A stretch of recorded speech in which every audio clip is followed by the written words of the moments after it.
எல்லாருக்கும் வணக்கம். இன்னைக்கு நம்ம ஒரு உருளைக்கிழங்கு வச்சு ஒரு கறி மாதிரி பண்ண போகிறோம். இது சப்பாத்தி, பூரி, பரோட்டாக்கெலாம் ரொம்ப நல்லாயிருக்கும். எப்படி பண்ணுறேன்னு பார்க்கலாம் வாங்க. தேவையான பொருட்கள்: ஒரு மீடியம் சைஸ் உருளைக்கிழங்கு 5 எடுத்து வேக வச்சு கட் பண்ணி வச்சுருக்கேன். 10 பல் பூண்டு பொடி பொடியாக கட் பண்ணியிருக்கு. ஒரு பச்சை மிளகாய், உங்கள் காரத்துக்கு ஏற்ப நீங்கள் கூட்டவோ குறைக்கவோ செஞ்சுக்கலாம். காஷ்மீரி மிளகாய்த்தூள் 1 டீஸ்பூன், கரம் மசாலா 1 டீஸ்பூன், மஞ்சத்தூள் 1/2 டீஸ்பூன், உப்பு தேவையான அளவு. இங்கே கொஞ்சம் கடலை மாவு எடுத்திருக்கேன் 1 டேபிள் ஸ்பூன் அளவுக்கு.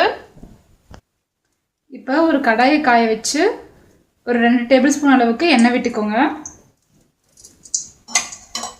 எண்ணெய் நல்லா சூடாகட்டும்.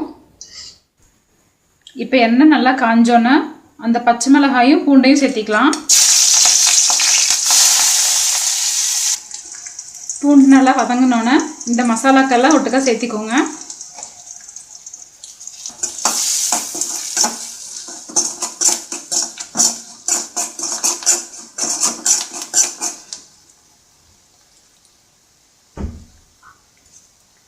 இப்போ வேக வச்சு கட் பண்ணி வச்சிருக்க உருளைக்கிழங்கு சேர்த்திக்கலாம்.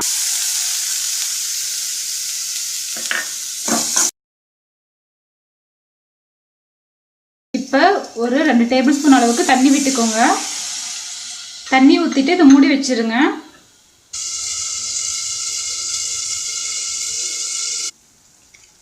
ரெண்டு நிமிஷம் கழித்து நீங்கள் இந்த கடலை மாவை ஆட் பண்ணிக்கோங்க. போட்டு ஒரு பரட்டுங்க. நான் இதில் ஒரு டீஸ்பூன் அளவுக்கு மிளகாத்தூளும் 1 டீஸ்பூன் அளவுக்கு கரம் மசாலும் போட்டிருக்கேன். காரம் கம்மியாக வேணுங்கிறவங்க கம்மியாக போட்டுக்கலாம், அதிகம் வேணுங்கிறவங்க அதிகம் போட்டுக்கலாம். இப்போ நல்லா ஒரு பரட்டி சிம்மில் வச்சு மூடி வச்சிடுங்க.